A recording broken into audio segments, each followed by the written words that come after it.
sahabat pembelajar, kita berjumpa kembali di Indonesia Belajar, seminar online Indonesia Belajar. Bagi Anda yang belum tahu Indonesia Belajar itu apa, Indonesia Belajar adalah sebuah media yang untuk belajar yang berisi motivasi, inspirasi, dan tentunya pengetahuan dari para narasumber terbaik di Indonesia. Indonesia Belajar hadir dalam platform mobile aplikasi yang sahabat pembelajar bisa langsung download di Google Play Store maupun di Apple App Store. Dan bagi Anda yang ingin melihat website kami bisa juga di indonesiabelajar.id. Dan melakukan juga follow pada Instagram kami di indonesia_belajar.id. Dan jangan lupa untuk melakukan follow pada Instagramnya Pak Halim di @halimciang. Bagi Anda yang memiliki Facebook, boleh melakukan follow di Facebook fanpage kami di indonesiabelajar.id. Dan kami juga telah membuat sebuah grup WA khususnya untuk sahabat pembelajar di bidang Pak Halim. Jadi sahabat pembelajar jika ingin masuk ke dalam grup tersebut boleh langsung melakukan chat di chatroom kita dengan nomor sahabat pembelajar. Perkenalkan sahabat pembelajar, nama saya Jessica yang akan membantu seminar online kita pagi hari ini. Sahabat pembelajar, seperti biasa hari Senin pagi kita diawali oleh seminar online Indonesia Belajar yang menghadirkan seseorang yang luar biasa. Beliau merupakan Bapak Halim Siang, co-founder of Ray Institute, Center for Fitness Excellence, promotor hidup sehat yang bermisi mengajak, mengedukasi, dan mencerahkan sebanyak mungkin orang untuk hidup sehat lebih awal dalam upaya mewujudkan kualitas hidup lebih baik dan usia harapan hidup lebih lama. Luar biasa sekali. Tentunya Pak Halim sudah hadir di tengah-tengah kita sapa dulu. Selamat pagi Pak Halim, apa kabar Pak? Selamat pagi Bu Jessica, selamat pagi sahabat pembelajar semua. Syukurlah kabar saya baik, semoga kabar sahabat pembelajar semua dan Bu Jessica juga baik. Amin. Tetap semangat ya Pak Halim ya. Ya, Oke, tema seminar online kita pagi hari ini adalah lebih langsing dengan makan lebih banyak. Wah, luar biasa sekali nih tema kita hari ini. Asupan kalori makanan itu lebih rendah, bahkan mencapai defisit kalori yang banyak. Diyakini selama beberapa dekade sebagai hal yang mutlak jika ingin menurunkan berat badan. Namun, tidak selalu demikian adanya. Dalam seminar ini kita akan bahas rahasia berhasil menurunkan lemak dengan makan lebih banyak ya Pak Halim ya. ya, Tentunya ini sahabat pembelajar jangan keluar dulu sampai kita selesai. Dan untuk Anda yang ingin bertanya boleh langsung tulis saja di chatroomnya. Nanti pada saat sesi tanya jawab kita akan bacakan dan juga kita akan bahas bersama Pak Halim. Oke, Pak Halim, sepertinya sudah tidak sabar lagi dan saya juga sudah tidak sabar nih Pak Halim untuk tema kita hari ini. Baik Pak Halim, ya. bagaimana nih Pak penjelasan mengenai lebih langsing dengan makan lebih banyak? Silakan Pak Halim. Baik Bu Jessica, terima kasih. Saya izin share screen sebentar. Oh ya, sebelumnya bagaimana penangkapan suara saya di masing-masing sahabat pembelajar? Semoga baik yang mungkin bisa memberi feedback ini. Di saya ada gaung gemas sedikit, semoga mungkin itu hanya teknis. Oke, sekarang saya akan coba bahas ya, lebih langsing dengan makan lebih banyak. Semoga setengah jam ke depan, semoga slide-nya sudah bisa selesai saya bahas. Jadi banyak sekali yang merasa bahwa menghitung kalori sudah menjadi salah satu langkah tepat untuk bisa menemukan berapa besar peluang sukses untuk penurunan berat badan, melangsingkan tubuh dan lain-lain. Tapi kita perlu ingat di sini bahwa sebenarnya dalam menghitung kalori pun tidak selamanya bisa akurat. Mengapa? Karena kita tidak bisa menimbang makanan kita sebelum masuk ke dalam tubuh. Jadi kita hanya bisa mengira-ngira. Di samping itu, kita perlu memiliki satu lagi metode untuk membuat tebakan kita dalam hal pola makan menjadi lebih akurat. Memang ada sedikit perlu pengetahuan dasar tentang pengetahuan kalori secara general, secara umum, tidak harus sangat detail, di mana kita bilang, oh ya kalori masuk, kalau bisa lebih sedikit daripada kalori keluar. Tapi nanti saya akan jelaskan lagi, dan beberapanya tidak ada di dalam slide juga, tapi semoga mendapat perhatian teman-teman atau sahabat pembelajar semua. Kita mulai dulu di slide pertama untuk mengetahui lebih jelas. Pemahaman diet yang ada selama ini biasanya seperti ini. Porsi sedikit jadinya lapar dan lemas. Banyak larangannya, makanannya itu aja. Jadi hanya kesannya kalau diet itu makanannya cuma boleh rebusan gitu, nggak boleh yang lain gitu ya. Rasanya nggak enak, rebusan kan nggak enak gitu. Kemudian repot mempersiapkannya. Apalagi di zaman sekarang, online, tinggal pesen pakai jempol, makanan sudah tiba. Jadi apa sulitnya kenapa saya harus memasak sendiri atau mempersiapkan sendiri? Memang tidak harus, tapi kita mengetahui juga bahwa semakin banyak persiapan yang kita berikan kepada diri kita, maka peluang sukses kita akan semakin besar. Nah, pemahaman diet selama ini seperti ini pun sebenarnya tidak selamanya benar. Saya akan mencoba menjawabnya dengan slide berikut juga. Tapi intinya kalau teman-teman melihat ada dua kata yang keluar, yaitu perlawanan hati. Mengapa diet tidak bisa berlangsung dengan lestari, maksudnya lama, continuous, itu karena ada perlawanan hati. Melakukannya dengan sebel, dengan ragu-ragu, dengan bersungut-sungut, sehingga akhirnya hasilnya pun tidak akan maksimal. Ya, mengapa? Karena tidak menikmati. Nah, coba pikirkan, diet seperti apa yang kita nikmati. Tapi jangan bilang saya boleh makan apa aja, tapi saya pengen kurus. Ya, nggak bisa. Ibarat saya pengen foya-foya, pengeluaran lebih besar dari penghasilan, tapi saya tambah kaya. Itu bukan satu hal yang bisa terjadi. Ya. Nah, sekarang kita muncul ke masuk ke tahap pemahaman diet yang baru. Melangkahlah ke dalam pemahaman baru ini. Berikan energi gizi yang cukup, ya, bukan larangan tapi pemahaman. Mengapa saya tidak mau makan ini, bukan mengapa saya tidak boleh makan ini, ya. Pilihan makanannya justru banyak. Kalau yang dibilang nggak boleh itu mungkin hanya karena pengetahuan yang agak berkurang atau belum bertambah, ya. Bisa beradaptasi dengan enak yang baru, ya. Kita nggak harus bilang dulu makanannya nggak enak. Sebenarnya sih mungkin kurang enak, tapi kita memiliki kemampuan untuk beradaptasi dan bilang, oh ternyata ini enak juga ya, gitu. Memang mungkin ada pengorbanan rasa di mana-mana. Umami mungkin berkurang, ya, asin mungkin berkurang, manis mungkin berkurang, asam mungkin berkurang, ya, sehingga membuat kita merasa, oh gurih juga, ya, sehingga membuat kita merasa bahwa wah ini mah pola makannya nggak enak, monoton. Atau bahkan bilang bisa juga sebenarnya pemahaman diet baru ini harus memberikan kita satu kekuatan bahwa saya kalau biasa mempersiapkan makanan yang saya suka umumnya yaitu gorengan, ternyata dengan merebus atau cara masak lain saya tidak menghabiskan waktu lebih banyak.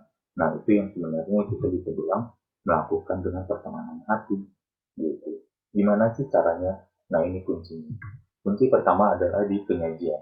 Kita pelajari dulu. Ini saya mau menambah pemahaman sahabat pembelajar, Bu Jessica juga, ya, tim kita belajar tentang kerugian menggoreng. Masalahnya kalau kita balik ke sini, banyak larangannya, makanya itu aja. Coba saya tanya kepada teman-temannya, sahabat pembelajar, Bu Jessica juga. Yang dibilang gak boleh itu apa? Kerupuk, misalnya. Yang dibilang gak boleh itu apa? Misalnya ya, ayam goreng, ikan goreng, bakmi, mie goreng, kue tiaw goreng. Lah semuanya digoreng. Jadi sebenarnya yang menjadi masalah bagi sahabat pembelajar atau orang yang diet tapi nggak pernah bisa berhasil karena justru makanannya itu saja. Sekarang saya balik, gitu. Jadi makanannya itu aja. Kalau nggak goreng nggak mau. Kalau nggak crunchy nggak mau. Maunya ada kerupuk. Kerupuk terus ntar tambahnya sama apa? Oh, nasi goreng, nasgor. Nasgor ketemu kerupuk. Wah enak banget misalnya. Kemudian apa lagi? Uh, uh, sampai digoreng juga gitu ya. Jadi banyak sekali yang justru sebenarnya memilih makanan yang itu-itu aja, dan kebetulan makanan yang itu-itu aja itu ternyata banyak yang gak sehat. Jadi begitu dibilang bagusnya jangan makan itu, wah langsung bilang, oh saya dilarang, saya dijolimi gitu ya, langsung play victim. Bahwa kok makanan yang saya selama ini makan malah nggak boleh. Lah, kalau makanan yang selama ini makan kan menghasilkan apa kepada kamu? Kan gitu loh. Sudah menghasilkan dampak yang sebenarnya ingin kamu rubah.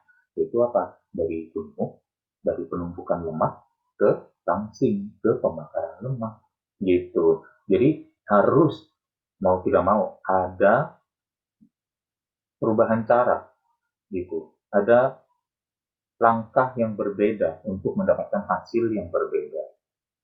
Ya, jadi justru kalianlah bagi wahai orang yang gagal diet, ya justru kalianlah yang selama ini makannya itu aja, yang sehatnya lebih banyak. Gitu. Nah, sekarang saya akan ke pilihan makanan yang lebih banyak nanti setelah 1-2 slide lagi. Tapi kita bahas dulu nih kerugian menggoreng gitu, karena ini cara masak yang orang Indonesia suka. Mengapa? Cepat matang, gampang mempersiapkan berarti. Ya kan, tinggal panasin wajan, tuangin minyak banyak-banyak, apapun itu masukin aja ke minyak panas. Dalam 5 menit sudah matang dan cepat makan. Jadi cepat matang ya, dan rasanya enak karena crunchy gitu. Ada yang bilang, oh iya saya pakai air fryer, dapat crunchy tapi crunchy-nya beda deh, enakan goreng. Nah itu juga bahkan menjadi satu bunga alasan lagi gitu. Tapi kita bahas dulu deh ya kerugian menggoreng. Yang satu, nutrisi rusak atau terjadi denaturalisasi. Bahkan bikin kita sebenarnya berpotensi malnutrisi atau malnourish atau kekurangan gizi. Gitu, malnutrisi tidak saja dialami oleh bayi atau anak kecil, tetapi juga dialami oleh orang dewasa. Lansia juga ketemu lagi masalah itu ya, karena mungkin sulit mengunyah, jadi kurang gak ada gizinya, terus gigi palsunya juga tidak kuat untuk mengunyah sehingga jadi malas makan ya, dan akhirnya menjadi masalah juga dari bayi sampai ke lansia. Yaitu masalahnya karena apa? Banyak sekali nutrisi dalam makanan tidak tahan panas yang terlalu lama.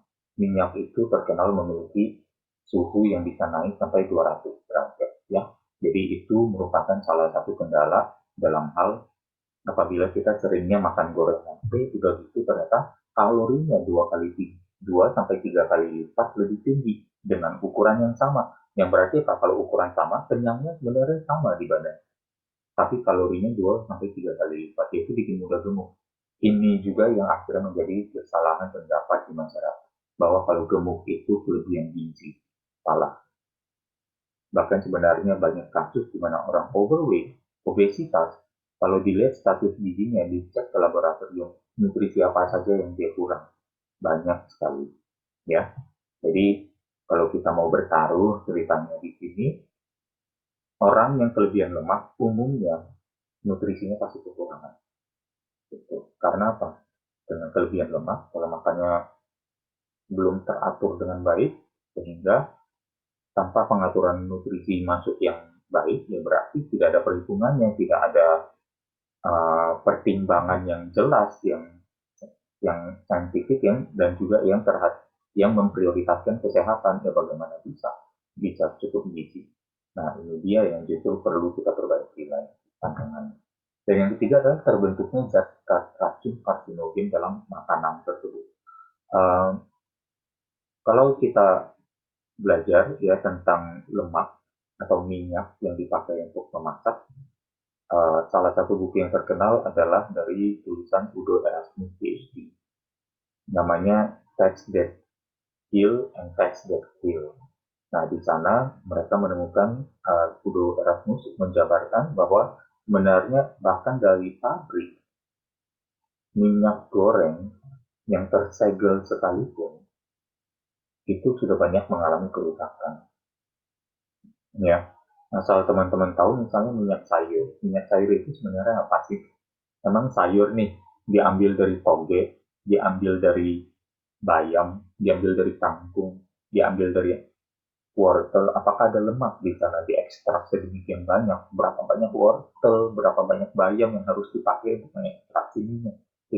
Minyak sayur sendiri itu sebenarnya adalah hanya sekedar uh, decoy yang sebenarnya mungkin adalah minyak kelapa sawit gitu. Nah, minyak kelapa sawit yang palmitic acid itu dijadi, kalau teman-teman tahu, perasan pertama itu terus sekali dan hitam, ya, dan gelap warnanya, hampir seperti uli bekas. Nah, setelah itu baru diproses dengan pemutih, filter, dan lain-lain. Ya, makanya dibilang dalam iklan ada berapa kali penyaringan gitu. Yang sebenarnya justru semakin menjauhkan, penyaringan itu menjauhkan minyak itu dari kondisi alaminya. Dengan menjauhkan dari kondisi alami berarti makanan itu semakin diproses. Dan ternyata dalam proses itu juga terjadi sudah penumpukan racun yang banyak, ya, molekul racun yang banyak. Kemudian dipanaskan. Ternyata minyak tersebut tidak tahan panas, juga tidak tahan cahaya. Di bawah cahaya matahari atau dekat dengan cahaya lampu dan lain sebagainya. Kemudian kita memasak sampai panas, baru makanannya pun, kan itu sebenarnya kalau makanan dari tepung putih, ya adonan tepung putih yang kita goreng, atau makanan misalnya tahu atau ayam ya, yang dasarnya warnanya pink, putih, kemudian akhirnya menjadi kuning keemasan atau coklat keemasan, itu semua sebenarnya kalau makin lama lagi kita push kan jadi gosong. Berarti kita sedang makan makanan setengah gosong yang dihasilkan dari minyak yang sebenarnya memiliki daya tahan panas yang rendah. Dan bayangkan itu semua sedang terjadi, bikin apa ke badan kita kalau banyak racun ini menumpuk, itu penuaan dini, ya, bikin apa, meningkatkan risiko kanker. Ini yang saya bilang justru adalah tentang pemahaman. Mengapa saya tidak banyak makan makanan gorengan? Karena saya tahu, saya paham kerugian menggoreng ini untuk saya. Tapi sekali-sekali saya makan boleh nggak? Boleh. Justru karena saya sudah lebih banyak dan lebih sering mengatur pola makan saya, dan kalau saya sudah lebih banyak dan lebih sering menabung dan menginvestasikan uang saya di instrumen yang tepat, kalau uang saya sudah lebih banyak, boleh nggak sekali-sekali saya shifting makan? Boleh nggak sekali-sekali saya foya-foya dengan uang yang sudah ditabung? Ya boleh. Nah, justru bukannya saya bilang di sini anti makanan gorengan. Justru di sini saya tidak pernah bilang nggak boleh makan gorengan. Boleh, saya juga suka ya. Tapi memang perlu kita siasati. Nah, frekuensi di mana kita mengkonsumsi gorengan sudah terlalu sering, to the point that it's ruining, affecting negatively affecting our health. Nah, ini yang kita perlu sadari bersama. Dan ya berarti, aduh, ini dia nih, mau makan gorengan tapi mau awet muda. Kemudian udah gitu nyarinya kemana? Ke klinik ini, bagaimana caranya supaya kulitnya ditarik, atau di bawah kulitnya dicontoh, disuntik bahan-bahan tertentu, ya, sehingga akhirnya kerutannya bisa hilang tapi nggak bisa ketawa, karena kalau ketawa nanti kerutannya muncul lagi, suntikannya jadi gagal. I don't know, kebanyakan hal yang kita mencari solusinya dari luar, padahal yang namanya pemahaman itu ada di dalam. Ya, itu dia. Nah, kemudian ini yang saya lanjutkan tentang penyajian. Banyak penyajian yang sebenarnya lebih sehat. Justru ini mematahkan yang namanya makannya itu aja. Bahkan saya menemukan bahwa selama saya diet, pilihan makanan saya sebenarnya jauh lebih banyak. Karena saya tidak fokus kepada apa yang saya tidak boleh makan.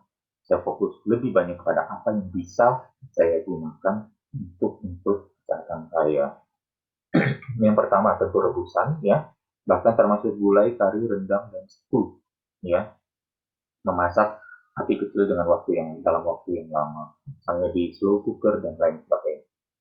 Oh, sekali makan kari juga makan rendang juga makan saya. Sekali lagi, sekali-sekali. Atau kalau saya ingin, saya masak sendiri dengan cara saya, yaitu apa? Oh, saya lihat kalau di resep ternyata kalau masak rendang itu eh, misalnya santannya harus 750 mili, nah saya santannya hanya 100 mili, tuh, atau bahkan 60 mili, seper 10-nya. Ya buat saya yang penting ada rasanya. Tapi nggak enak dong, nggak apa-apa. gitu. Yang penting saya mendapatkan rasa rendang yang saya kangenin, gitu, yang saya rindukan. Itu bisa, gitu ya. Gulai kari juga demikian ya. Saya gunakan rempah-rempah, saya sedikitkan minyak waktu menumisnya, dan waktu menumis rempah-rempah dan bumbu itu, saya panaskan wajan, kemudian wajannya saya gunakan minyak yang lebih sedikit. Ya, saya beli semprotan yang dari kaca, ya. Saya beli semprotan itu, saya isi minyak, kemudian saya semprot. Jadi permukaannya sudah rata dengan minyak, baru saya tumis. Jadi saya bisa menumis pun dengan minyak yang lebih sedikit. Nah, itu tidak masalah ya. Kemudian tumis, cara masak tumis, pepes, panggang atau roasting di oven ya, atau pan grill ya. Kalau flame grill atau grill dengan atau bakar dengan api tidak begitu saya anjurkan, atau kalau mau sekali-sekali boleh juga ya. Tapi kalau bisa mungkin ada drippingnya, misalnya hal-hal seperti mungkin jeruk nipis dan lain-lain untuk membantu wash away, mencuci bagian-bagian gosong dari yang menempel ya, dari asap-asap api yang mungkin menempel di dagingnya atau di makanan yang di grill. Jadi sebenarnya kalau teman-teman lihat sahabat pembelajar ya, ada cara masak yang lebih banyak dan saya tidak hanya bergantung pada gorengan. Ya bahkan di bawahnya mungkin saya harus tambahkan, bisa jadi menggunakan air fryer juga menjadi satu solusi yang cukup baik gitu. Mendapatkan renyah crunchy-nya goreng tapi ternyata minyaknya tidak ikut, atau bahkan minyaknya kalau minyaknya bersih ya, dari murni dari misalnya protein yang dimasak itu, bahkan bisa dipakai ulang karena sekarang itu minyak jenuh itu yang dari nabati, dari hewani, bukan dari nabati, yang minyak jenuh yang bisa yang menetes dan tertampung, bahkan sebenarnya adalah bahan untuk menggoreng yang lebih baik atau menumis. Mengapa? Karena minyak jenis seperti itu lebih tahan panas dan tidak berat. Ya, justru lebih alami karena masih dekat dengan tidak mengalami proses produksi atau manufaktur yang se, rigorous vegetable oil. Nah, masih di penyajian, sekarang tentukan cara masak yang sehat. Kita tadi sudah bahas nih. Nah, sekarang lebih banyak berarti nutrisi yang tersedia. Ya, apalagi dengan pilihan makanan yang lebih sehat. Kita bisa bayangkan kalau sayuran itu kita tumis sebentar, udah gitu kemudian diangkat, jadi sayurannya masih banyak gizi, masih banyak nutrisi, kita jadi risiko malnutrisi kita berkurang ya. Kemudian kalorinya sekarang dengan ukuran yang sama, kalorinya hanya setengah atau sepertiga dibandingkan menggoreng, lebih sedikit tapi dapat kenyang yang sama. Nah, disinilah justru menjadi topik pembahasan kita hari ini ya, lebih langsing dengan makan lebih banyak, porsi bisa lebih besar tanpa kelebihan kalori. Nah, di sini justru kuncinya, di mana kita dengan mengurangi saja frekuensi kita makan gorengan atau makan makanan yang dioles minyak banyak juga termasuk di dalamnya, ya, jumlah kalori yang kita masuk bisa jauh lebih kecil. Dan berarti kita ada allowance untuk porsinya lebih besar 50%, tapi kita masih jauh dari kalori yang kalau kita makan yang lebih kecil tapi digoreng dengan cara masak yang digoreng. Jadi paham ya, nah, sahabat pembelajar, bahwa di sinilah justru kuncinya dengan mahir di penyajian, menguasai kunci ini dan mengaplikasikan kunci nomor satu ini aja, teman-teman udah gampang untuk bisa menjadi lebih langsing. Ya, ini kita bahas kalori, nanti kita bahas tentang resistensi insulin, tentang asupan gula dan lain sebagainya di kunci yang kedua. Dan tidak terbentuk zat karsinogen yang banyak, sehingga terjaga kita tetap gampang awet mudanya dan menurunkan berbagai risiko penyakit. Ya, jadi disinilah justru awet muda itu bisa kita raih atau bisa kita capai. Kalau umur 50, ada yang bilang, oh saya udah kerutannya banyak, saya udah, seolah-olah umur 50, 60 tuh destiny-nya atau destined to be frail, seolah-olah udah takdirnya untuk menjadi renta. Bukan. Renta itu nasib, bukan takdir. Sekali lagi, renta itu nasib di tangan sendiri. Kita yang create, bukan takdir.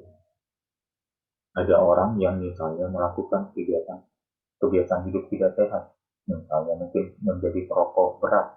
Dengan merokok, ternyata jangankan usia 60, usia 35 dia bisa kena stroke dan dia menjadi renta.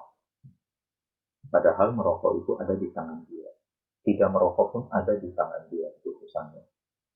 Jadi, kalau kita berbicara tentang renta, tentang tua itu sakit-sakitan, dan rentan terhadap penyakit menular, semua itu adalah nasib. Gitu. Karena ada yang berusia 90 tahun, 95 tahun yang tidak rentan. Ya, dan itu yang harus kita aspire to achieve. Dan pilihan variasi bisa lebih banyak yang justru membuat kita lebih betah menjalankan diet. Tidak terjadi kebosanan. Justru di sana karena tidak bosan, pola makan yang sehat ini bisa kita teruskan sepanjang hidup kita. Itu yang namanya kita create nasib baru dengan langkah kebiasaan yang baru. Ini contoh, ya. Nutrition facts. Ya, ini kita masih berbicara dalam ranah kalori, tapi nanti kita expand ke proporsi dari makanan. Ini ada boneless chicken, ya, skinless chicken breast yang sudah di roast, yang sudah dipanggang atau di bake. Bake itu ya panggang juga, ya. 100 gram umumnya ternyata memiliki lebih kurang 100 kalori. Kalau kita makan 200 gram, teman-teman tolong perhatikan kursor saya. Di sini kursor saya, anak-anak saya, 100 gram bobotnya, kalorinya 100, lemaknya 2, ya. Kemudian kalau kita misalnya lagi lapar, kita mau makan, kita makan 200 gram deh, karena ukuran standar steak di Indonesia adalah lebih kurang 200 gram. Buat wanita, ya, buat kaum perempuan, mungkin 200 itu udah kebanyakan. Ada yang bilang, oh, saya 150 juga udah kenyang. Nah, bayangkan kalau kita nge-roast ayam kita, jadinya 200 kalori. Kemudian di sini ada garden fresh salad, plain, no dressing. Sementara no dressing dulu nih, ya, kita coba. Ada beratnya 240 gram. Bayangkan sayur-sayuran seperempat kilo. Seperempat kilo sayur-sayuran aneka warna dari alam yang tidak diproses karena raw, ya, masih mentah. Ini ternyata kalorinya, kalau kita lihat nih, berbanding lurus setengah. Jadi, kalau teman-teman ketemu salad, misalnya tanya saladnya berapa gram? 240 kalorinya lebih kurang angkanya, itu kalau dalam gram, tapi kalorinya rata-rata akan dekat di beratnya, setengahnya dalam kalori, ya, setengahnya berat. Jadi 240 gram, 120 kalori. 300 gram, 150 kalori. 100 gram, 50 kalori. Ya, kira-kira seperti itu. Nah, ini kita udah lihat nih, ada 1/4 kilo sayuran juga. Ternyata 120 kalori. Nah, kita tambahkan di bawah 200 kalori dari ayam, ditambah 120 kalori dari salad, dapatnya 320 kalori. Oke, ini kan no dressing, tapi nggak enak dong. Satu, ayamnya waktu di roast kan sudah pakai bumbu, dan mungkin juga sudah lebih asin. Kemudian biasa ayamnya mungkin dengan di roast begitu, biasa ada lagi nih yang namanya ada mushroom sauce, ada barbecue sauce. Nah, itu bisa dipakai untuk dressing di saladnya. Gitu. Ya, katakan berapa kalori lah. Ini kan 320. Dressing itu katakan 40 kalori deh, 360, ya. 360 kalori kalau mayonis, karena lemaknya lebih tinggi mungkin bisa jadi 400 kalori, bisa lebih besar. Tapi secara umum, sahabat pembelajar get an idea bahwa dengan makan ini, bayangkan loh, makannya kenyang ini. Per sekali makan 200 gram plus 240 gram itu hampir setengah kilo. Hampir setengah kilo banyak nggak? Kenyang nggak? Besar nggak porsinya? Besar. Kalorinya kecil, 320. Nah, sekarang bandingkan dengan ini. Mungkin teman-teman sahabat pembelajar nggak bisa melihat karena screen-nya terlalu kecil. Saya bacakan di sini adalah label nutrisi dari French fries yang saya screenshot dari internet. Ukuran serving medium, serving size medium, yang teman-teman justru sahabat pembelajar di medium ini kadang suka dibilangnya disuruh upsize lagi. Nah, gitu. Ini kita bilang, oh enggak deh, saya medium aja, diet ceritanya ya. Saya diet, saya nggak mau upsize gitu. Nah, ini lihat nih, porsinya aja dengan 450 gram ayam dan salad, lebih kecil mana? Pasti lebih kecil yang 117 gram serving medium ini. Tapi, kalorinya berapa? 365. Ya, kalorinya bisa lebih banyak daripada salad dan ayam roast itu, dan gizinya bagaimana? Lebih banyak atau lebih sedikit? Vitaminnya, seratnya, mineralnya, ya, fitonutrien yang lain, klorofil misalnya. Dalam French fries ada klorofil nggak? Ya, jadi kalau kita mau berbicara tentang ini perbandingan yang ibaratnya cukup direct, yang justru menjadi core atau inti dari topik seminar hari ini, yaitu sekali lagi bisa makan, bisa lebih langsing dengan makan lebih banyak. Itu bayangkan kalau kita melakukan seperti ini sampai to the point di mana teman-teman sahabat pembelajar tahu bisa sukses seperti ini dari mana? Gampang. Di saat dalam seminggu makanan kita sudah lebih bersih, kita makan terlalu kenyang sampai we feel guilty, tapi di akhir pekannya berat badan kita turun, lemak kita menurun. Bisa kebayang nggak kalau itu terjadi dalam hidup kalian? And it's in your power to make it happen. Tidak ada orang lain, diri sendiri. Ya. Nah, sekarang kita ke kunci nomor 2, yaitu komposisi makanan atau proporsi sumbernya. Sekarang saya akan mencoba menawarkan piramida makanan baru di sini. Ya, makan yang paling banyak adalah justru di semua jenis sayur. Ya, kemudian naik ke atas sedikit ada protein rendah lemak seperti mungkin ayam, ya, putih telur, ayam juga dada dan paha bisa, ya pahanya mungkin sedikit ada di bagian yang kuning kalau tinggi lemak, ya, padahal bedanya tidak banyak. Bahkan paha ayam pun memiliki lemak yang lebih sedikit daripada beef yang paling lean, misalnya yang tenderloin. Ya. Jadi kita bisa gabungkan perbanyak protein.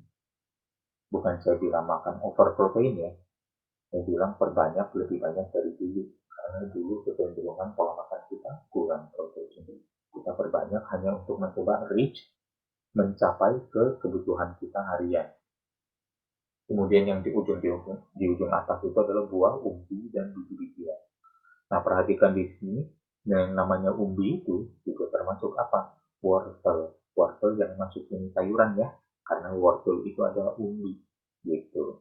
Ada wortel, ada ubi ungu, ada ubi merah, daripada kentang misalnya ya. Gitu. Jadi teman-teman sahabat belajar bisa lihat biji-bijian termasuk apa? Beras, ya, termasuk nasi di sana. Kemudian termasuk apa lagi? Bahkan oatmeal juga ada di sini. Ya, buah juga ada. Jadi sahabat pembelajar ikuti piramida makanan baru ini dan gunakan penyajian makan seperti ini. Ya, you're on the right track. Pilihannya masih sangat luas, enak, ya, dan kita bisa sesuaikan, lidah kita akan bisa adjust. Ya. Ibaratnya kalau kita melihat mungkin pola makan lama kita ada di kiri, nasinya setengah piring, kemudian di piring yang ceritanya ada sayur, ada lauk, lauknya sedikit sekali. Ya, bahkan mungkin tidak menutup kemungkinan nasi bagian birunya bisa 3/4 lingkaran maksudnya ya. Ini saya bahkan terlalu generous nih, positive thinking terhadap orang-orang di luar sana yang gagal karena proporsi seperti ini. Padahal sebenarnya proporsinya bisa lebih buruk lagi. Nah, sekarang kita coba ganti baru ya ke yang namanya pola makan baru gitu, yaitu Yang coba nasinya biji-bijian tadi, yang umbi biji-bijian tadi lebih sedikit. Umbi biji-bijian buah lebih sedikit. Lauknya diperbanyak sesuai dengan tadi piramida. Dan yang paling banyak adalah sayur. Kita coba lihat lebih jelas lagi di slide berikutnya. Ya, sekali lagi saya tidak pernah berhenti mengajukan slide ini kepada sahabat pembelajar. Ya, 1, 2 artinya dimakan duluan. Yang terakhir baru yang nomor 3. Gitu. Sayuran aneka warna, variasi kombinasi rotasi. Kemudian ada lauk rendah lemak, ada lauk tinggi lemak. Tinggi lemak yang seperti apa? Ikan yang kayak omega 3, mungkin daging sapi sekali 2 kali per minggu, ya, atau bahkan mau daging kambing sekalipun sekali 2 kali per minggu. Pokoknya daging merah lebih kurang 1 sampai 2 kali saja. Kemudian ada apa lagi? Oh iya, whole egg atau kuning dan putih telur jadi satu kan whole egg. Nah itu juga ada di situ sebagai lauk tinggi lemak. Itu juga teman-teman bisa atau sahabat belajar bisa gunakan. Nah, kalau kita sudah menggunakan cara masak seperti ini, urutan makan seperti ini, makanan kita bisa banyak. Bisa kenyang sampai we feel guilty, tapi ternyata di akhir pekan, di akhir 2 minggu, lemak kita luntur, lemak kita terbakar, pinggang kita makin kecil, kita makin ringan tubuhnya, tapi tubuh kita juga makin kuat, kita menjadi lebih lincah, kita jadi lebih awet muda, it radiates keluar. Tapi Coach Halim, kan ada yang bilang biasa kalau penurunan begitu pasti jadi uh, lebih lebih kuyu, lebih kayak tua gitu. Yaitu untuk sementara waktu mungkin. Mengapa? Karena kulit kita perlu berat badan yang kita turun berdampak pada wajah kita dan kulit kita perlu waktu untuk menyesuaikan. Kita tidak kuyu, percayalah. What you feel on the inside akan keluar dan muncul on the outside.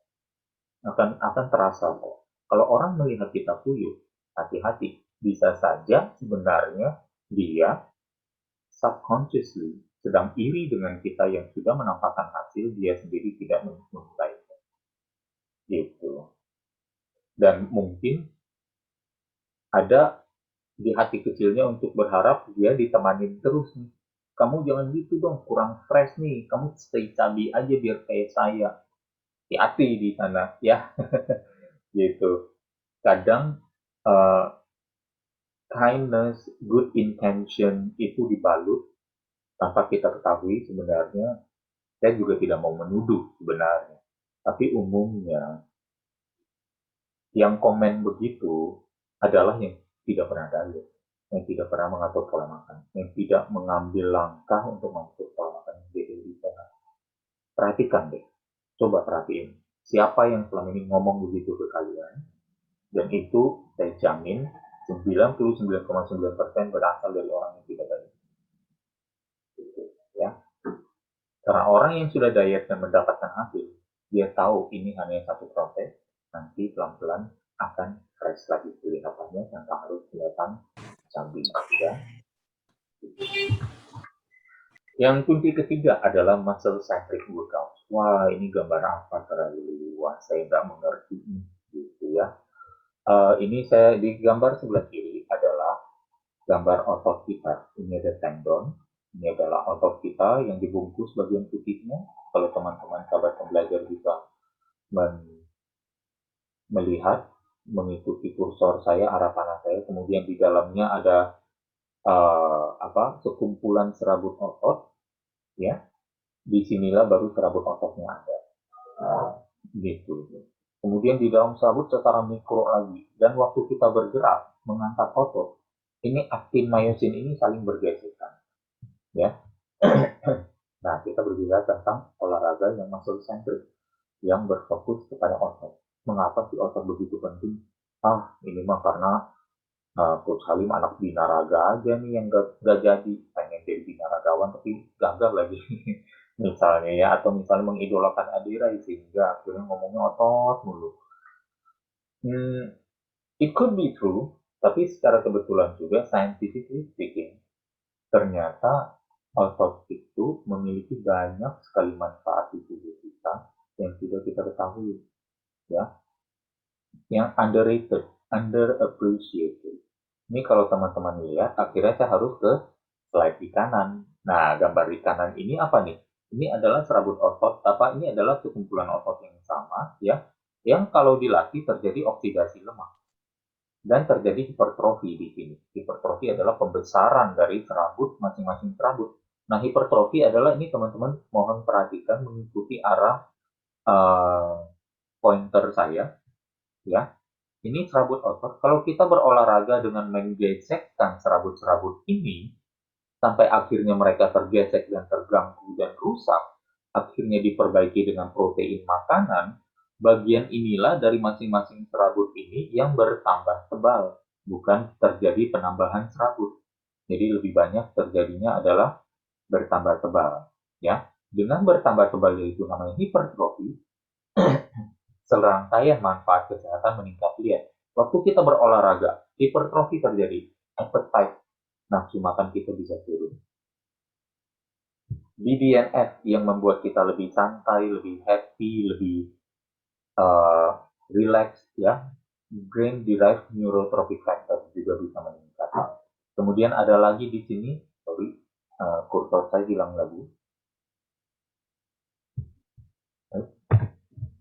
Nah, ya terjadi reduction of visceral fat mass, ya. Lemak organ juga berturun. Terjadi lipolisis, pengangkutan sel lemak untuk dipakai sebagai energi, ya.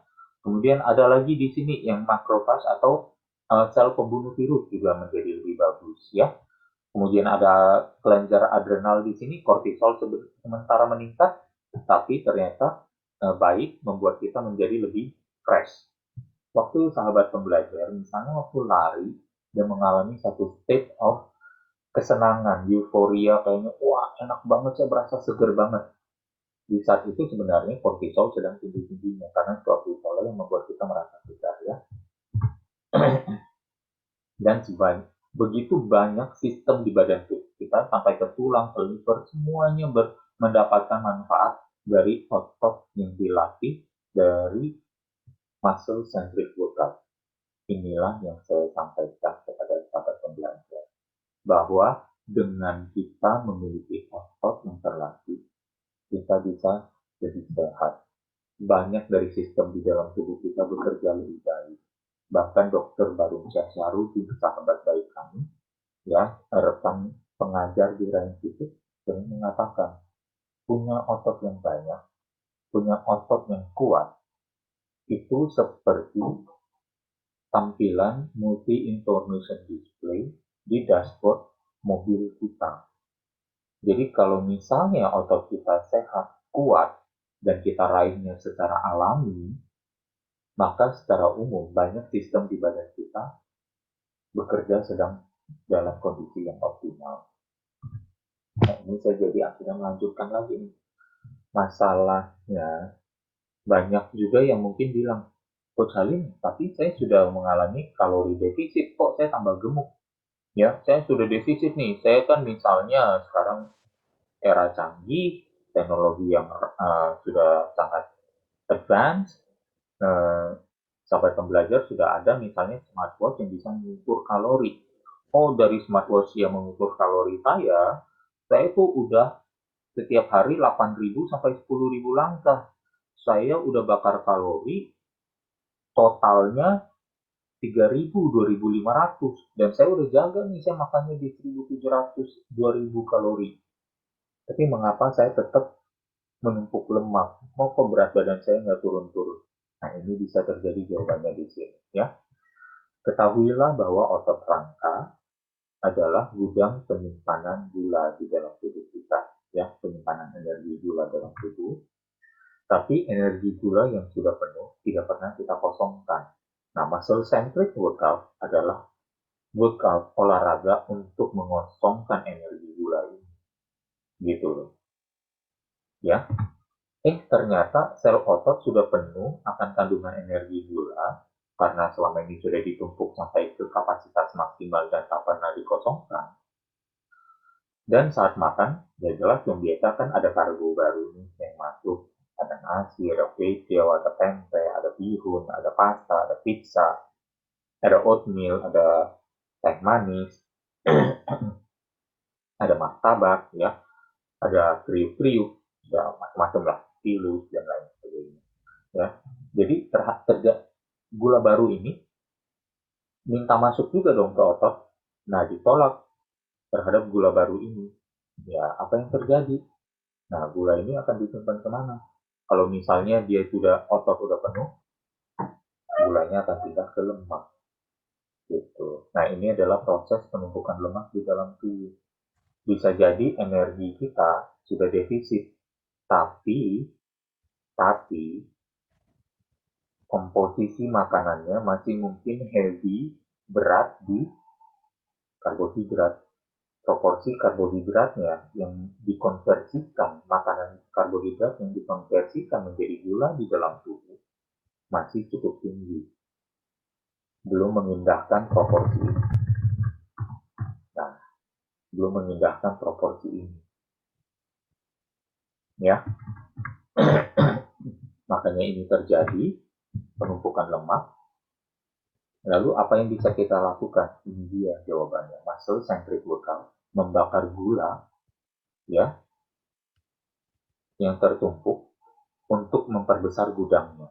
Nah, ini yang tadi saya bilang hipertrofi. Ya, hipertrofi berarti terjadi penumpukan. Terjadi pembesaran gudang, pembesaran sel otot, serabut otot. Dan ini adalah justru jenis olahraga yang saya anjurkan. Yang sinergis dengan pola makan baru tadi. Kita kosongkan gula yang ada di dalam otot kita, cadangan gula itu kita pakai untuk merusak gudangnya sendiri, ya nggak apa-apa dong. Kan ceritanya muatannya udah dikit. Kalau muatannya udah dikit atau dikurangi, gudangnya bisa dirusak dong untuk sementara. Iya, karena nanti gudangnya bisa diperbaiki lagi menjadi lebih besar, kan renovasi, gitu, ya. Dan lewat sistem energi apa? Nah, sistem energi ini teman-teman sahabat belajar perhatikan tadi saya ada kurung di sini ya, yang saya ulang. Nah, disitulah justru sistem energi saat kita menggunakan muscle centric workout. Misalnya push up. Sederhana aja push up. Push up 5 kali ya atau 10 kali, mungkin 10, 15, 30 detik. Itu pakainya apa di sini? Sahabat pembelajar coba perhatikan. Kursor saya hilang muncul lagi. Nah, di sini. Dari 0 sampai 10 detik menggunakan ATP-CP yang ada di badan. Kemudian, setelah kita masih melanjutkan push up nih baru 3 kali udah 10 detik. Kepakai ATP-CP. Kita lanjutkan lagi sampai 10 kali. Waktu sampai 10 kali ternyata sudah mengambil gula di sini. Nah, ini yang biru nih. Kalau sahabat pembelajar mengikuti kursor saya, push up dimulai 1, 2, 3 sampai 10 detik. Yang keempat, 5, 6 sudah masuk ke lanjutannya yaitu sudah mengambil energi gula. Lactate system garis biru. Nah, sahabat pembelajar ikuti kursor saya. Di sini ditulis blood glucose. Ya, glukos yang ada di darah dan glukos yang ada di otot, glukos yang ada di liver. Semuanya diambil untuk merusak otot.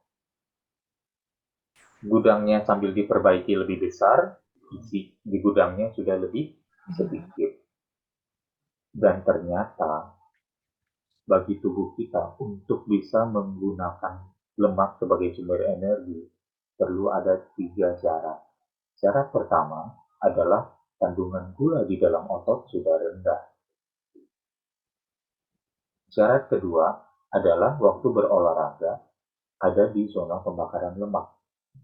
Syarat ketiga yaitu waktu olahraga atau dekat dengan waktu olahraga tidak ada insulin, berarti jangan makan yang terlalu heavy yang banyak karbonya.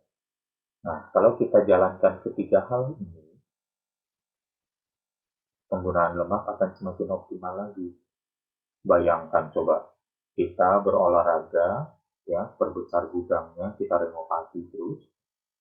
Sumber daya yang ada di dalam orang-orang yang ada di dalam gudang itu, kita bilang, kamu keluar sini, kamu akan saya pakai untuk merenovasi gudang. untuk merusak gudang ini. Ayo, kamu keluar sekarang daripada nganggur, kamu rusak nih gudang. Nanti saya dengan protein yang saya konsumsi, perhatikan bahwa asupan protein kita juga meningkat tadi saya sampaikan, akan memperbaiki gudang ini menjadi lebih besar lagi, supaya lebih banyak dari kalian untuk bisa masuk. Itu ceritanya kisah sederhana saya gunakan storytelling untuk menjelaskan mengapa latihan pengencangan otot itu penting. Jadi bukan karena saya anak binaraga, tapi scientifically it is so. I know so. Gitu. Ya. Nah, ada beberapa sains yang memang mungkin dipatahkan oleh sains baru beberapa tahun kemudian. Itu yang namanya evolving science. Tapi kalau yang ini, saat kita berbicara tentang sistem energi tubuh manusia, ya udah sama dari sejak manusia pertama, nenek moyang kita yang masih tinggal di goa sampai hari ini, ya sistem energinya seperti ini, tidak terjadi perubahan. Jadi ini sains yang sifatnya sudah cukup permanen, gitu ya. Jadi muscle centric workout, gambar di kiri kita semua punya. There's all these muscles in front of us, inside of us. Ada lebih kurang 600-an jenis otot, yang kelihatan di luar ini mungkin hanya lebih kurang 50-60 jenis. Tapi di dalamnya masih banyak lagi. Ya, masih ada 90% otot di bawah lapisan yang terlihat. Bagaimana cara berolahraga? Yaitu melakukan muscle centric workout, lakukan perlahan dan seimbang. Kembali lagi kalau kita merujuk kepada push up, berarti push up-nya kanan kiri harus seimbang. Kita lakukan perlahan aja, jangan terburu-buru mengejar hitungan. Saya ulang, jangan buru-buru mengejar hitungan ya. Kemudian lakukan secara halus, tanpa menghentak, dan tanpa pantulan. Jangan dipantul di bawah, jangan dipantul di atas, atau jangan dihentak juga. Kemudian irama nafas mendikte irama gerak. Dengan kata lain, jangan tahan nafas. Sinergikan, satu gariskan, selaraskan nafas dan gerak menjadi satu tempo. Selalu fokus aja di 3 poin ini. Selama berolahraga, selama push up. Jadi push up 10, 30 detik, 20 detik, tidak sembarangan push up, bukan untuk tahan nafas lalu hitung-hitungan. Tapi rasakan, kontrol, perlambat, dan nafasnya yang mengatur ritme. Jadi there's so much going on while you are working out. Di saat berolahraga, kita nggak mikirin soal utang, nggak mikirin soal investasi, nggak mikirin soal masalah di perusahaan, nggak mikirin soal nanti siang mau makan apa.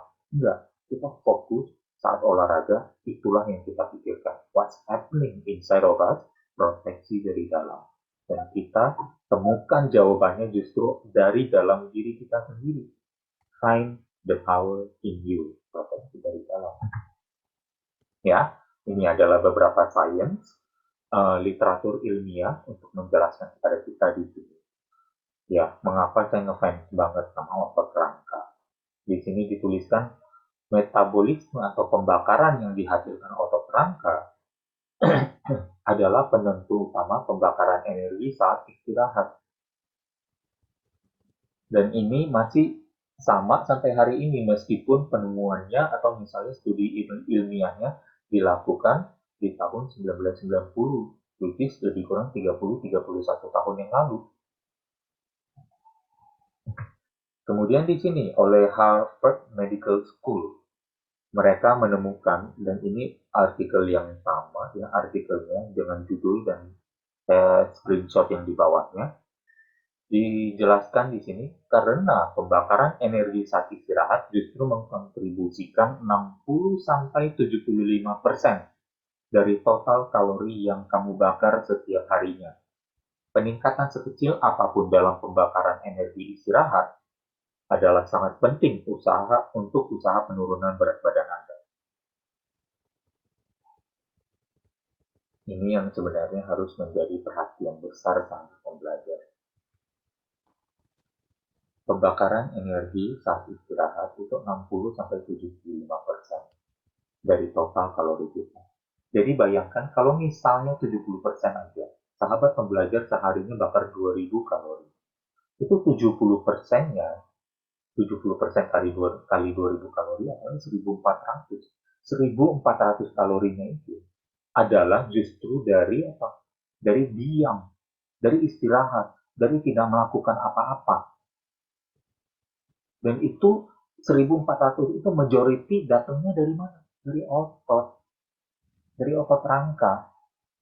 Bayangkan dengan melatih otot kita, muscle centric olahraga, kita memperbesar pembakarannya sampai ke 75%, sampai ke 80 gitu.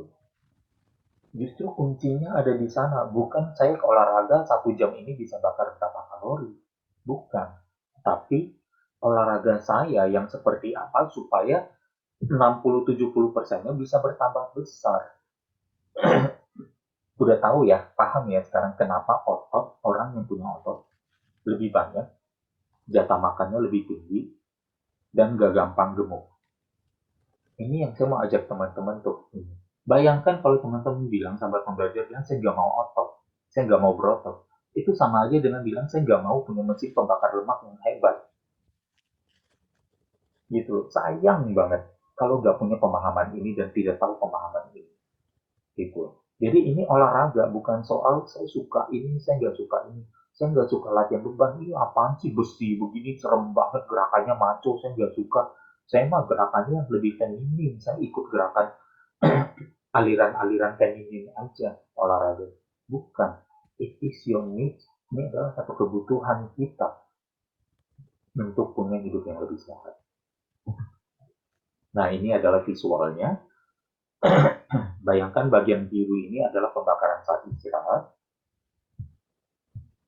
Sebentar, saya izin dulu, saya stop video.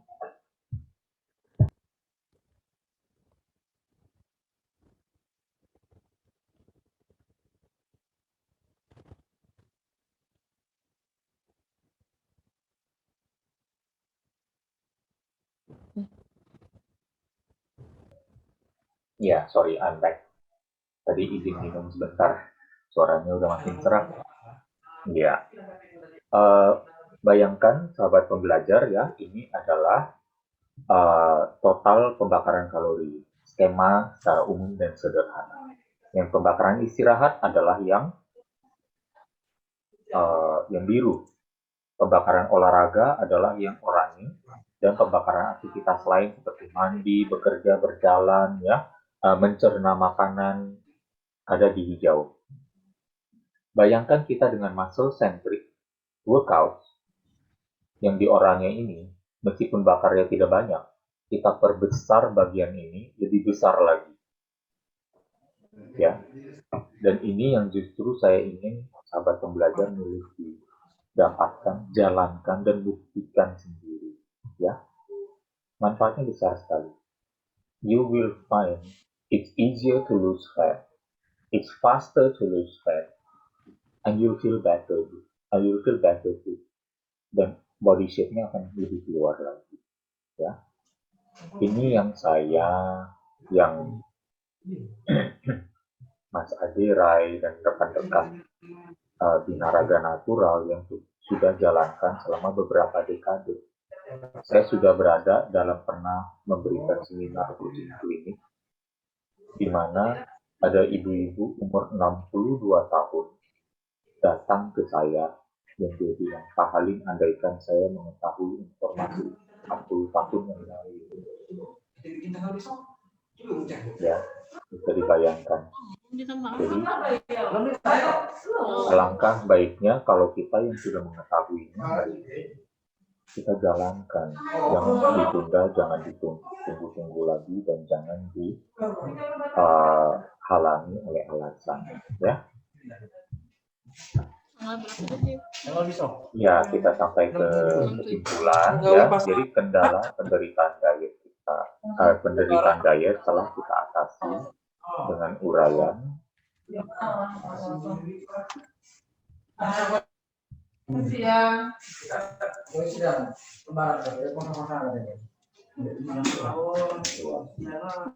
Mungkin ada yang bisa di-mute dulu sebelum saya lanjutkan. Ya, terima kasih. Kendala penderitaan diet telah kita atasi dengan uraian dalam seminar hari ini. Dengan menambah pengetahuan dan meningkatkan pemahaman, kita bisa membuat langkah baru yang lebih pintar, sehat, dan konsisten dalam berpola makan. Tidak perlu ribet. Kalau tambah ribet sedikit pun tidak masalah, karena yang kita bahas di sini adalah kesehatan, salah satu kepemilikan terpenting untuk masing-masing dari semua manusia. Kalau tambah ribet pun hanya untuk sementara, percayalah kita memiliki kemampuan beradaptasi yang luar biasa hebat. Gunakanlah kemampuan itu. Kalau belum memulai, mulailah. Mau tunggu kapan lagi? Jangan biarkan alasan kegagalan menguasai semua keputusan dan arah nasib hidupnya. Kalau sudah memulai, ingatlah konsistensi adalah kuncinya. Dan untuk konsisten, yang orang-orang kenal dengan kata disiplin, ya caranya adalah memiliki pemahaman, memiliki arti dan makna yang tepat pada kesehatan tubuh. Kalau tidak mau memulai juga, tidak apa-apa. Tiap orang ada jalan hidupnya. Ya, demikian pembabaran seminar hari ini. Semoga bermanfaat adanya, lebih langsing dengan makan lebih banyak. Semoga visinya sesuai dengan topiknya. Saya kembalikan ke Bu Jessica. Terima kasih. Iya. Terima kasih Pak Halim, luar biasa sekali. Oke, Pak Halim, ini sudah ada beberapa pertanyaan, jadi kita akan langsung masuk ke sesi tanya jawab ya Pak ya. Iya, Sebelum kita mulai dari peserta, Pak Halim, sekarang itu kan banyak sekali paket-paket catering yang mengatakan bahwa itu sehat dan nutrisinya itu juga dihitung kan sama dari cateringnya tersebut. Nah, menurut Pak Halim sendiri, apakah catering makanan sehat tersebut itu sudah pasti sesuai dengan nutrisi kita? Dan menurut Pak Halim, apakah walaupun kita sudah melakukan catering sehat tersebut, kita tetap harus hitung nutrisinya? iya, kalau untuk catering kan mereka, saya nggak tahu ya apakah dalam catering itu sudah ada konsultan gizinya untuk menentukan secara precision and personalized setiap klien yang berlangganan catering gitu. Jadi uh, atau kalau catering biasa ya udah sesuai harganya yang dibayar inilah porsinya. Nah nanti dari situ kita sendiri yang menentukan kita mau habiskan atau tidak gitu. Atau menurut kita oh ini kayaknya kurang atau kita perlu tambahin gitu. Jadi harusnya tetap tanggung jawab ada di tangan kita untuk menentukan atau mengetahui ini cukup atau tidak ya karena untuk jasa catering ada variasinya banyak yang mengerti nutrisi sampai yang tidak mengerti dan tidak menanyakan. Jadi kalau misalnya catering yang super profesional biasanya pasti akan memberikan apa akan menanyakan serangkaian pertanyaan klien tentang kondisi-kondisi klien atau yang pelanggan untuk mencoba meramu masakannya sesuai dengan kebutuhan klien gitu. Dan itu yang mungkin yang lebih premium ya karena harus precision dan personal. Tapi kalau catering biasa saja yang pokoknya oh ya ini ada paketnya segini setiap minggu kamu terima 2 meal atau 1 meal makan siang harganya segitu ya udah kita yang nanti menentukan waktu kita mendapatkan oh ini kayaknya karbonya kebanyakan saya nggak makan saya sesuaikan dengan tadi pola piring yang ada porsinya itu juga bisa. Jadi kita perlu melihat sendiri lagi. Jadi tanggung jawabnya nggak semuanya ada di catering. Terus kita udah catering, terus kita makan semuanya aja. Padahal bisa jadi berlebih. Atau kita makan semua pun masih kurang. Jadi kita itu yang perlu kita. Tapi rata-rata saya kalau melihat kualitas makanan catering yang sudah ada, rata-rata sudah bagus. Terima kasih Pak Halim, luar biasa sekali. Kita lanjut ke pertanyaan dari Bapak Ardian Dio, biar saya bacakan.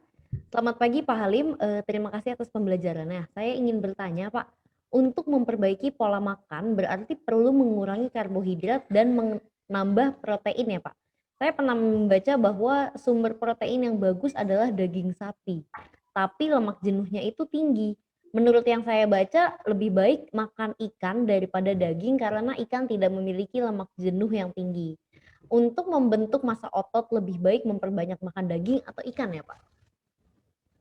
Ya, di, ditingkatkan aja proteinnya, tadi sudah ada di dalam slide juga ya, bahwa uh, protein memang perlu dicukupkan, dan sumbernya sapi salah satu sumber yang baik, dan tadi mungkin kalau diperhatikan ya, Bung Ardian ya, atau Adrian, Pak. ya, bahwa saya juga menyampaikan daging sapi mungkin atau kambing ya, daging merah mungkin perlu maksimum 2-3 kali aja per minggu ya. Jadi kalau misalnya seminggu kita ada makan 21 kali daging sapi itu ya, atau daging kambing atau daging merah lainnya mungkin hanya 2 kali gitu. Jadi nggak banyak juga. Uh, yang berarti otomatis sudah menjawab pertanyaannya tadi. Kemudian kalau ikan, ya ikan juga mengandung lemak, lemaknya juga relatif bagus ya. Tapi apakah lemak jenuh buruk? Belum tentu ya. Lemak jenuh setidaknya tidak memberikan reaksi karsinogen yang banyak, tidak sebanyak misalnya memasak menggunakan minyak goreng. Jadi lebih baik menggunakan sumber lemak alami dari protein tersebut untuk memasak proteinnya sendiri. Jadi itu juga bisa ya.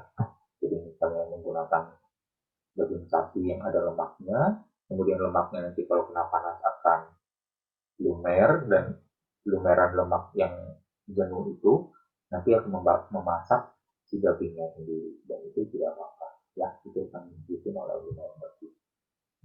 Siap, Semoga terjawab ya. Jadi terima kasih. bukan soal perbanyak daging, tapi overall proteinnya boleh ditambahkan karena biasanya kita cenderung mudah kekurangan. Oke, Pak Ardiandio semoga terjawab. Berarti boleh makan daging, tapi seperti yang Pak Halim tadi bilang proteinnya diperbanyak ya Pak ya.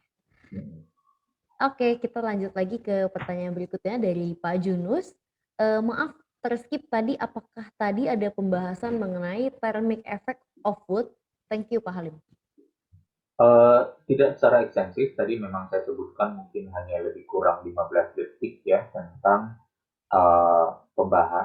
tentang kalori yang terbakar di luar olahraga dan istirahat. Di luar olahraga dan istirahat berarti ada yang namanya mengurai makanan, termasuk di dalamnya jalan, mandi, kita duduk lalu berdiri, ya menggerakkan tangan untuk memencet remote dan menggunakan HP, berpikir dan lain sebagainya, biasa masuk di yang aktivitas lain, termasuk thermic effect of food. Ya, dan kebetulan sekali sambil kita membahas ini, thermic effect of food artinya apa? Artinya adalah efek pembakaran yang dihasilkan dari mengurai makanan atau mencerna makanan. Ini biasanya ada, dan kalau kita memilih makan cukup tinggi apabila kita memilih makanan yang tepat. Nah, mengkonsumsi protein, mengkonsumsi sayur-sayuran, mendahulukan yang perlu didahulukan, yang penting, yang bermanfaat seperti sayuran dan protein, sebenarnya juga meningkatkan thermic effect of food, membuat tubuh kita membakar lebih tinggi hanya dengan mengurai makanan tersebut. Nah, mungkin yang kita bahas juga dari sudut lain supaya lebih detail lagi adalah kalau kita minum gula, makan tepung-tepungan, karena sudah yang namanya proses food, sudah diproses dari luar, di dalam tubuh akan mudah sekali dicerna. Dengan kemudahan dicerna itu, tubuh tidak mengeluarkan effort yang banyak untuk mengurai makanan dan mencerna makanan tersebut. Makanya, thermic effect of food dari makanan-makanan proses umumnya cukup rendah. Thermic effect of food atau pembakaran kalori dari makanan-makanan alami sesuai dengan bentuk alamiahnya yang bernutrisi dan bergizi tinggi seperti protein dan sayuran justru malah tinggi. Nah, semoga itu juga membantu menjelaskan kepada Pak Yunus sekaligus kepada sahabat pembelajar semua membuat isi seminar ini lebih lengkap lagi. Terima kasih Pak Yunus. Terima kasih Pak Halim. Pak Junus semoga terjawab. Kita lanjut lagi ke pertanyaan Ibu Rima. Bisa diulang Pak, mohon maaf untuk syaratnya. Nah, ini mungkin Oh, syarat cara pembakaran lemak ya, ya. mungkin ya. Tadi ada 3. Yang pertama adalah eh, kondisi gula di dalam otot sudah rendah. Yaitu dengan apa? Dikosongkan dengan muscle centric workout.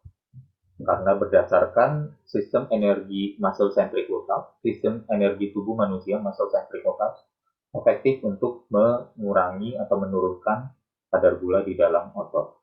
Yang kedua, saat melakukan aktivitas kardio atau aerobik, tepatnya aerobik aktivitas, itu bertemu di fat burning zone, di zona pembakaran lemak. Kalau mau membakar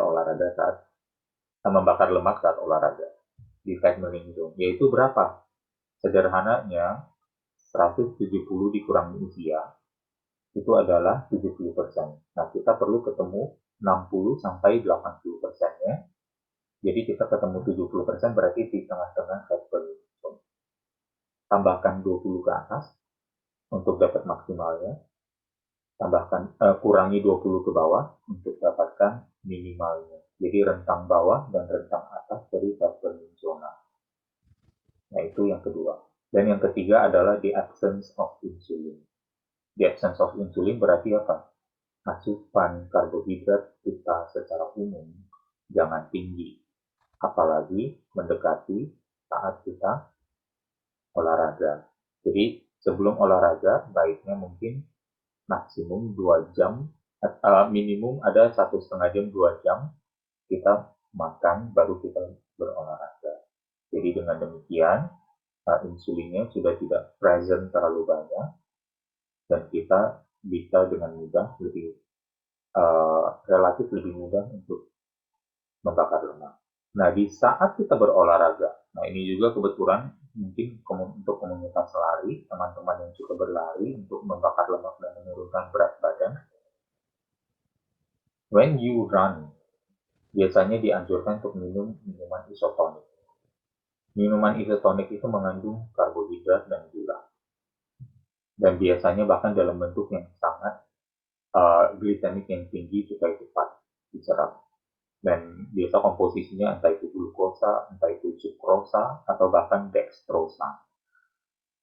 Minuman-minuman tersebut memicu insulin. Jadi begitu insulin terpicu, begitu ada presence of sugar in your blood, dan begitu insulin diproduksi oleh tubuh, proses pembakaran lemak sudah terjadi. Jadi bagi yang mau berlari untuk membakar lemak, saya sarankan mungkin asupan karbohidrat, minuman karbohidratnya bisa dikurangi. Atau merasa kalau misalnya sudah berlari setengah jam, sudah dengan perut kosong, sudah mengalami yang namanya pembakaran lemak, kemudian tapi mau meneruskan setengah jam lagi larinya, nah setelah lari setengah jam, sisa setengah jam itu kalau mau menggunakan minuman karbohidrat bisa. Jadi mungkin secara lebih detailnya seperti itu. Semoga terjawab, Bu Rima.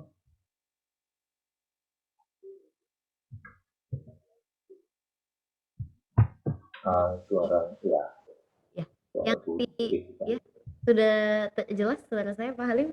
Ya, sudah.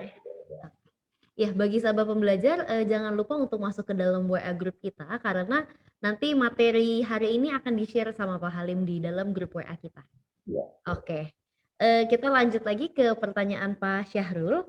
Terima kasih Pak Halim untuk ilmu hari ini.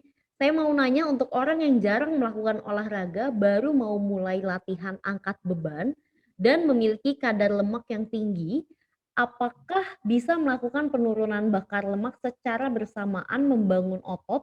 Dikarenakan saya pernah membaca artikel di mana menjelaskan bahwa penambahan massa otot itu untuk orang pemula masih bisa dilakukan dalam keadaan penurunan berat badan. Terima kasih Pak Halim. Terima Ya, kasih Pak Syed. penambahan, ya terima kasih pertanyaannya. Penambahan massa otot sambil menurunkan kadar lemak atau berat badan itu bisa sambil terjadi ya. Jadi bukan satu hal yang uh, saya akan bilang bukan satu hal yang sulit gitu. Sebenarnya keduanya bisa berjalan secara bersamaan. Jadi ya, jawabannya bisa. Bukan hanya untuk pemula, untuk siapapun, untuk advance juga masih bisa seperti itu. Tidak ada beda faktor kesulitan antara pemula ataupun dengan advance, bisa menghasilkan penurunan lemak dan peningkatan otot secara bersama. Semoga terjawab. Pak Syahri.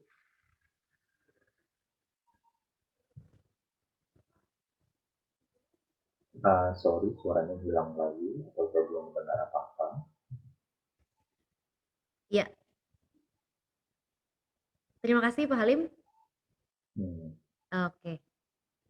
Makasih juga Bu Jessica, Pak Sarul. Yes, ini ada pertanyaan lagi Pak Halim dari Ibu Sari Anissa. Selamat Ya, pagi Pak Halim. Terima kasih banyak atas pemaparan materi yang sangat bermanfaat.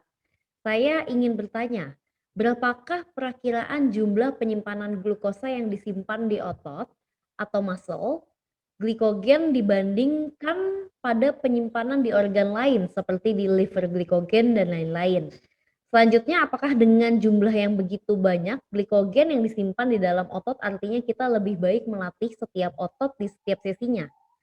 Seperti full body workout atau fokus kepada compound movement? Terima kasih banyak atas kesempatannya. Salam hangat dari Valik, Pak. Kita lagi belajar bareng di seminar kali ini. oh Terima kasih. iya, terima kasih. Itu pertanyaannya Bu Jessica bingung kan apa Iya, artinya? Apa itu compound movement? Nah, kompleks itu. sekali ini sepertinya. Ya, karena mereka alumni Raintis tuh. Ya, Oh, keren, keren, keren. iya. Jadi Banyak banget. pada bergabung, terima kasih. Salam juga ya untuk Brother Salih ya. Mereka punya gym, Neva Fit Gym di Depok. Jadi bagi sahabat pembelajar yang ada di dekat Depok mau member gym, nah coba bisa tanya ke sana ya, Neva Fit Gym. Nah, untuk yang seperti ini memang kita bisa debatable karena tergantung komposisi otot masing-masing gitu ya. Semakin besar komposisi ototnya pasti semakin tinggi kapasitas daya tampung si otot itu terhadap glikogen. Mengenai berapa, ada pakar, ada expert yang mengatakan 400-500 gram glikogen ya, yang mungkin bisa didapat dari katakan mungkin karbohidrat. Kalau ceritanya nih kita ngomong kosong, kita bahas aja, kalau makannya dari nasi semua ya berarti kalau nasi itu nasi berarti kalau ceritanya nih tidak ada yang terbakar atau tidak ada yang lost in metabolism ya, 100 gram beras 80 gramnya adalah karbohidrat. Nah, kalau misalnya sampai bisa 500 gram, kemungkinan ada daya tampung lebih kurang 7, 6 sampai 7 ya, kali dari 100 gram. Berarti lebih kurang, oh ceritanya makan berasnya itu 700 gram. 700 gram kalau ditanak jadi nasinya berapa banyak. Dan itu kan sebenarnya mencerminkan akumulasi dari karbohidrat yang kita makan berapa hari sebenarnya, tanpa kita melakukan aktivitas banyak. Ya, atau mungkin selama sebulan baru bisa terkumpul karena biasa kita secara metabolisme masih naik turun kan ya. Nah, jadi jatahnya lebih kurang ada di sana, tapi tentunya dengan misalnya Brother Valik yang memiliki komposisi otot yang lebih tinggi, maka pasti allowance storage penyimpanan gula di dalam ototnya akan lebih tinggi daripada uh, Sister Sari nih gitu ya. Jadi karena Sari memiliki komposisi misalnya seperti itu ya. Tapi apakah perlu untuk melatih beritanya whole body workout setiap sesi? Tidak juga. Ya kita kembali lagi bahwa otot mengalami hipertrofi itu di saat istirahat. Jadi kalau kita mau mencoba merusak otot kita secara keseluruhan dalam satu sesi, akan sulit sekali. Ya, psychologically aja kita bilang, oh duh, saya harus simpan tenaga nih, karena saya perlu untuk latihan kaki. Nantinya saya akan mulai misalnya dari pundak, pundak ke bahu, ke dada, ke perut, ke lengan, ke punggung, baru turun ke kaki. waduh itu mah nanti saya udah latihan udah 43 jam gitu, tidak harus seperti itu ya. Karena kembali lagi kami juga menemukan mungkin ada juga di presentasi Dr. Tanjung waktu pelatihan Institute, beliau mengatakan di sana secara optimum seseorang hanya bisa berolahraga maksimum 75 menit, sudah termasuk kardio atau aerobik di dalam. Jadi kalau misalnya mau muscle centric workout, latihan pengencangan otot, lakukan dan cukup mungkin 45 menit, kemudian sisa 30 menitnya atau 20 menitnya ditutup dengan aktivitas aerobik. Mengenai pemilihan gerakan, yang kalau misalnya saya jelaskan sedikit pada sahabat pembelajar, compound movement itu adalah gerakan latihan pengencangan otot dengan beban, latihan beban istilahnya, tapi dengan multiple sendi, sendinya banyak. Ya seperti push up, seperti bench press, itu kan ada bahu dan siku yang ikut bergerak. Leg press atau squat, jongkok bangun. Jongkok bangun juga ada sendi lutut dan sendi pinggul atau panggul yang bergerak, dan juga sendi ankle. Itu namanya multiple joints, yang namanya juga berarti compound movement. Atau ada satu lagi yang namanya isolasi, gerakan isolasi yang sifatnya satu sendi. Satu sendi seperti apa? Bahu. Nah, untuk menaikkan bahu seperti ini, itu biasanya adalah satu sendi, namanya isolasi. Bicep juga isolasi ya, karena hanya dengan satu sendi di siku ya, untuk menggerakkan bicep gitu, atau melatih bicep atau menggerakkan sendi siku itu. Nah, jadi umumnya dengan compound movement, dengan multi sendi, beban yang bisa dihandle memang lebih tinggi, kontraksi banyak otot secara statis diam untuk memungkinkan satu gerakan terjadi juga lebih besar, sehingga diyakini menguras cadangan glikogen atau simpanan glikogen dalam otot dengan lebih drastis juga dan lebih cepat. Jadi yes, saya setuju, kalau mau melakukan aktivitas pengencangan otot, baiknya mencoba mengedepankan atau mendahulukan gerakan-gerakan compound. Kira-kira begitu. Semoga terjawab. Siap, terima kasih Pak Halim, Ibu Sari, dan Falik dari Falik Pak. Ya, bisa Ya, semoga terjawab ya. Oke, ada satu pertanyaan lagi, mungkin ini menjadi satu ya, pertanyaan terakhir kita dari Pak Handi. Mohon ya. izin bertanya, kalau kita mulai plan olahraga misalnya 5 menit kita kardio, 1 jam kita workout, dan ditutup dengan 10 menit kardio, apakah itu efektif Pak? Oh iya, sudah cukup bagus ya. Tapi seperti yang saya bilang, kalau latihan beban hampir 1 jam itu sepertinya cukup lama ya. Biasanya kalau kita mengaplikasikan intensitas yang cukup tinggi, rata-rata per bagian tubuh atau otot 20 menit sudah cukup. Jadi kalau misalnya hari ini jatahnya melatih 2 bagian, 40 menit pun sudah cukup ya. 40 menit.